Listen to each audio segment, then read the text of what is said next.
जौहर मोड़ नुमान एवेन्यू के करीब डाकुओं ने डकैती मज़ाहमत पर 23 साला साद को कत्ल कर दिया। इस सवाल से अपडेट करेंगी हमारी नुमाइंदा है अनुषा जाफरी। जी अनुषा, देखिए गुज़िश्ता रोज जो है वो गुलिस्तान जौहर मोड़ पर जो है वो एक नौजवान 23 साला जिसका नाम साद था, डकैती मज़म्मत पर डकैतों ने गोलियां मारकर उसको जहां कर दिया। कोराम का समय इस वक्त हमारे साथ मकतूल के वालिद मौजूद हैं। इनसे बात करते हैं कि इनका जवान बेटा क्या जॉब करता था। ये न्यू कराची के रिहायशी हैं। हम देख रहे हैं एक अफसोस का मकाम है कि फिर से एक नौजवान जो है वो डकैतों के हाथों जाबाक हो गया। ये कोई पहला वाकया नहीं, कई ऐसे घर जो है वो उजड़ चुके हैं। क्या करता था आपका बेटा?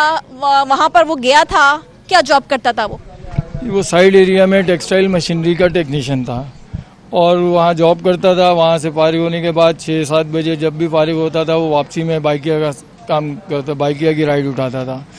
बस वो बाइकिया की राइड उठा के ऑफिस से फारिग हो के वो वहाँ जौहर बाइकिया की राइड छोड़ने गया और वहाँ से वापसी आते वक्त मेरी बात हुई है उससे। उसने कहा मैंने एक राइड उठाई थी, मैंने जौहर छोड़ी है, अब मैं वापस आ रहा हूँ, दुआ करें कि मुझे एक राइड और मिल जाए ताकि मेरे पेट्रोल का खर्चा पूरा हो जाए। बस इस चक्कर में, और जब मेरी बात हुई है 7:30 बजे का टाइम था और 20 मिनट बाद जो है हमें फ़ोन आया है कि आपके बच्चे को एक्सीडेंट हो गया, आप जिना अस्पताल पहुँचे। वो गालिबन किसी पुलिस वालों ने फ़ोन किया था। जब हम वहाँ जिना पहुँचे हैं तो बस उसके बाद तकरीबन 2 घंटे तक हमें यही बताया जाता रहा कि उसका ऑपरेशन चल रहा है, उसके लिए दुआ करें। लेकिन 2 घंटे बाद पता ये चला कि उसका पोस्टमार्टम भी हो गया और उसकी FIR वगैरह दर्ज हो गई, बाकी हमसे बयान लिया गया। और उसके बाद बताइएगा आपके बेटे को कितनी गोलियां मारी गई? मेरे बेटे को एक ही गोली मारी गई है जो सीधी दिल में मारी है।